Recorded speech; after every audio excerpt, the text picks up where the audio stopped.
අවුරුදු 21ක්. ඔයාලා හිතන්නේ මේ කොහෙද? මගේ ගමද? නෑ මේ කැලණිය.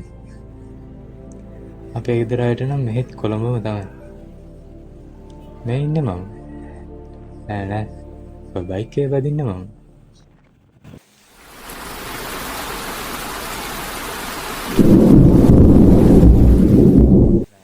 ඈත ගමක ඉඳන් මෙහි ඇවිත් මම මොනව කරනවා කියලාද ඔයාලා හිතන්නේ?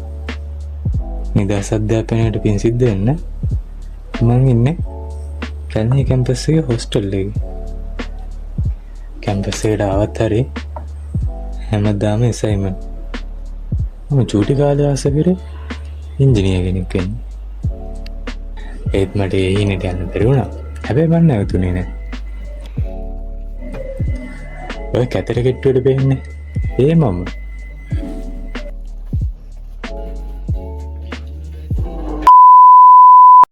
මට මේ සුඩම නින්ද ගියානේ. මේ කලබලෙන් වගේ ලෑස්ති වෙන්නේ අයිස්සරින් දවසේ දිවිච්ච ඇසයින්මන්ට් එක බාර දෙන්න යන්න. උදේම වැස්සා.